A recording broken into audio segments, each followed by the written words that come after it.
අපිට overall spin එකට ball කරන්න කිව්වට පස්සේ චරිත් අයියා අපිට කිව්වේ හැම වෙලාවෙම පුළුවන් තරම් හරි ලයින් ලෙන්ත් වල අඩුවට ඕවරේ දාන්න කියලා අපි ප්ලෑන් කරේ මුලින්ම ඒගොල්ලන්ට ප්‍රෙෂර් එක බිල් කරන්න පුළුවන් තරම් අඩුවට ඕවර්ස් 3-4ක් අඩුවට ගිහිල්ලා ඉතින් එයා ඒ කියපු ප්ලෑන් එකට ගියේ හින්දා අපිට ලේසි වුණා පස්ස රැඳ ගන්න මැච් එක. බැටිං පැත්ත ගත්තොත් එහෙම අපේ ඕවරෝල් බැටිං ගත්තොත් එහෙම ක්‍රෙඩිට් එක ගන්න ඕනේ කුසල් අයියට. ඒ ගැහුව නොක් එකකින් තමයි අපිට මේ වගේ රන්ස් ගානකට එන්න පුළුවන් වුණේ. මම ඊට පස්සේ මම බැට් කරන්න ගියාට පස්සේ ප්ලෑන් කරේ එයාට සපෝට් කරන්න. ඉතින් කොහොමුණත් අන්තිම ඕවරේ ආවට පස්සේ අනිවාර්යෙන් පුළුවන් උපරිම ගහන්න තමයි try කරේ. ටාගට් එකක් යන අපි ලොකුවටම අපිට සනත් සර් කිව්වේ පුළුවන් තරම් 260 70 අතරට යන්න කියලා. ඉතින් ඒ ටාගට් එකට යන්න පුළුවන් වුණා. ඉතින් අලුතෙන් ආව කෝච් කෙනෙකුට ලොකු සපෝට් එකක් හම්බුණා. ඒ වගේම තමයි මම ගොඩක්ම කෙත්තාරාමේ ක්‍රෙඩිට් එක යන්න ඕනේ ධම්මික සුදර්ශන සර් වගේම තාමර සර් ඒ දෙන්නට යන්න ඕනේ බැටිං පැත්තෙන්. මම ඒ දෙන්නත් ඒ ගොඩක් බැට් කරා. ඉතින්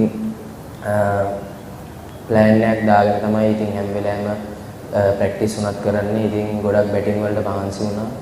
ඒකින්ද මේ මැච් එකේ පොසිටිව් දෙයක් වුණා කියලා මම හිතනවා. මැච් එකක් මම ගහද්දී හැම වෙලාවෙම මම පර්ෆෝම් කරන්න ඕනේ කියලා හිතාගෙන නෙමෙයි යන්නේ. ඉතින් ඒ සිටුේෂන් එකට අනුව සෙල්ලම් කරන්න තමයි යන්නේ. ඉතින් මේ මෑත කාලේ මගේ බෝලිං ගත්තොත් එහෙම මම ගොඩක් සචිත් පතිරන්සත් එක්ක වැඩ කරා. ඉතින් එයාගෙන් මට මාර සපෝට් එකක් හම්බුණා හැම වෙලාවෙම. ඉතින් මේ ඒ වගේම තමයි ටීම් එකේ සීනියර් ප්ලේයර්ස්ලාගෙන් කැප්ටන් නැතුව සීනියර් ප්ලේයර්ස්ලාගෙන් ලොකු සපෝට් එකක් හම්බ වෙනවා.